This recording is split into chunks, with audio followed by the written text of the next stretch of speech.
This is Michael Orrell for MobileBurn.com, and today I have with me the Palm Pixie Plus for Verizon Wireless. Let's pop open the box and see what we've got. There we go. Here's the Pixie itself. See, it looks just like the Sprint version of the device. The only difference appears to be the little Verizon Wireless logo up there in the corner. Set this aside and open up the box and see what else is in here. A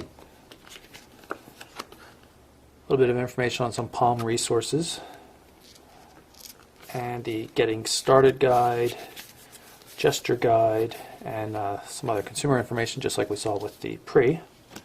Also like the Pre, nice little box with orange corrugated cardboard in it separating everything. See the little power charger here, one of my favorite things. Nice and tiny. Just pops open like that, and the included USB cable plugs right into it. Of course, that's a micro USB. You can see it right there. And as you can tell, there's a nice little built-in strap here for wrapping everything together. It's pretty handy. Also included a bit of warranty information and some information on SAR ratings and safety and things like that. So here's the Pixie Plus itself. I'm going to pull off the protective cover on the touchscreen. Now, unlike the Pre, which has a half VGA touchscreen, this is a 400 by 320 pixel capacitive touchscreen. So a little bit shorter, a little bit more stout. Hardware design very simple. You can see there's really nothing on the left-hand edge. Up top we have the power button as well as the 3.5mm headphone jack. 2 megapixel camera on the back with a LED flash, speaker ports, and of course on the right-hand edge we have the volume controls and the hardware control for putting the phone into silent mode. Here it's a little bit hard to see, but this is where the micro USB port is covered. It's just a rubber flap. Definitely easier to get to than the port on the Pre Plus itself.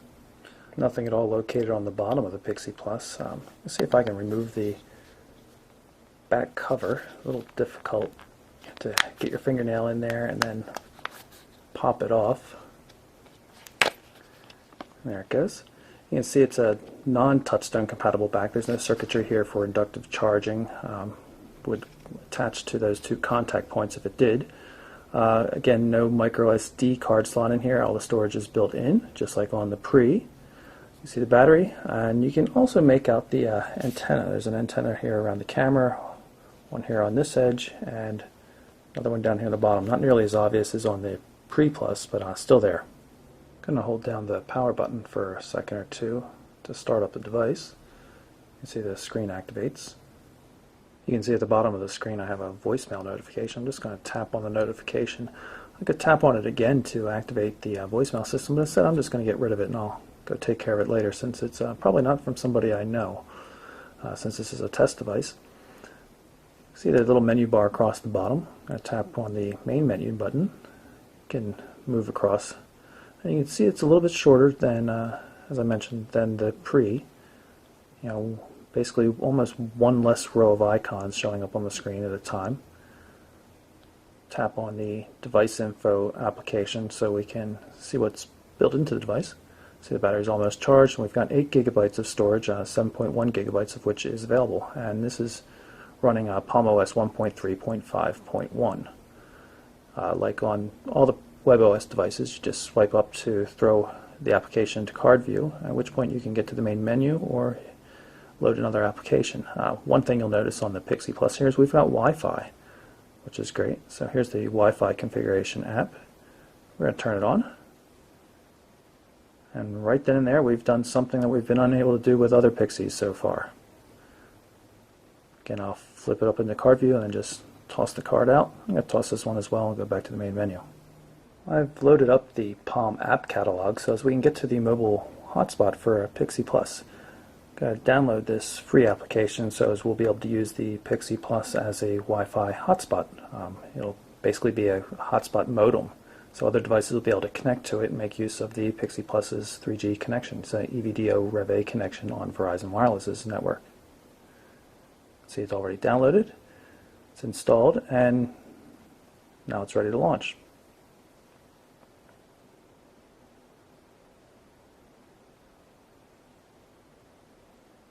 I'm just going to restart the device, and then we'll be able to test it out and see how it works. Now that the phone's rebooted, let's go up and look for the application. It should be in this first panel here. And there it is, Mobile Hotspot.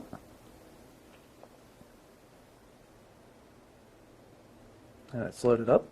We can change the passphrase if we choose. Type Mobile Burn.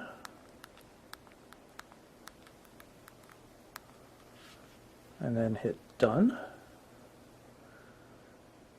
And as soon as we flip this switch over, we'll be ready to start it up. Now, since we're already using Wi-Fi to connect to a local network, it's going to ask us if we want to disconnect, because you can't be a Wi-Fi hotspot and use Wi-Fi for data yourself at the same time.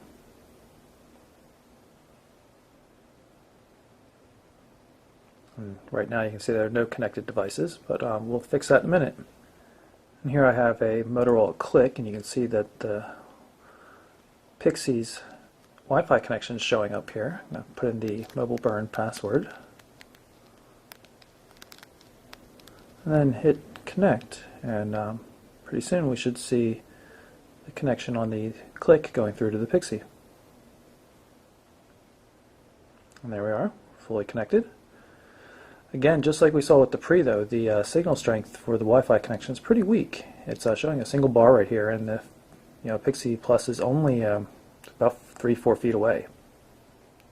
We'll do a quick run on DSLReports.com's mobile speed test at 400K and see how long the download takes and what kind of throughput we get.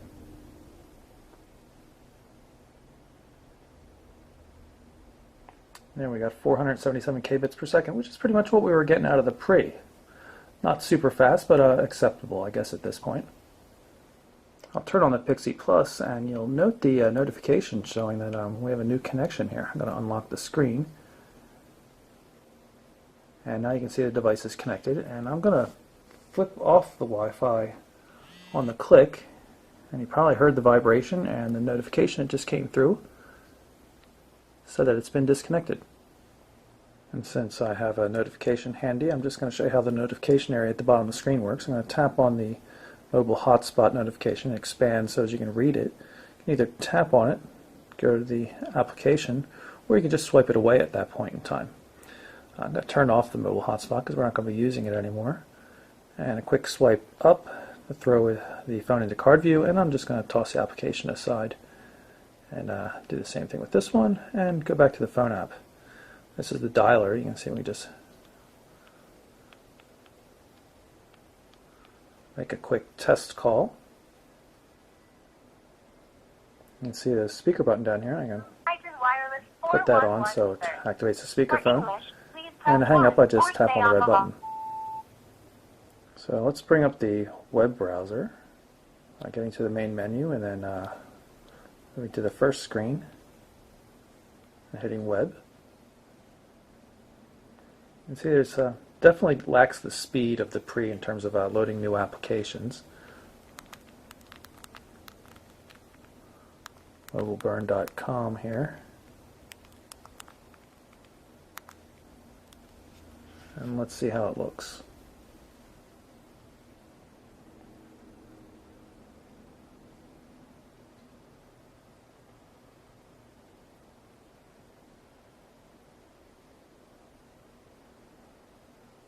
And it's loading up pretty quickly considering this is a Pixie.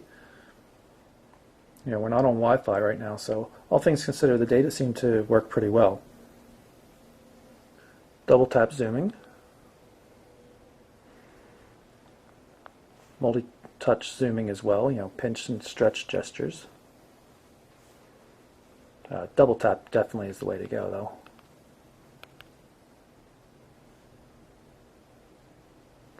You can definitely see that the CPU works a little bit extra hard at times during the zooming, though. It takes a little bit for the screen to catch up. Let's turn on Wi-Fi and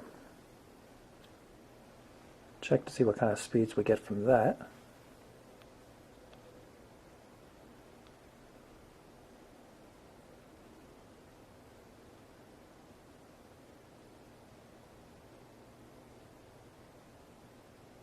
There's the Office network right here. Just entered the password. Now I'll hit sign in, and that'll connect to the router. And you should see the indicator up top change. It's now connected, and the EV little logo is missing, and we have the strong signal in the Wi-Fi indicator now. So if I go back to the browser, let's see what kind of speeds we get when we click through to a story.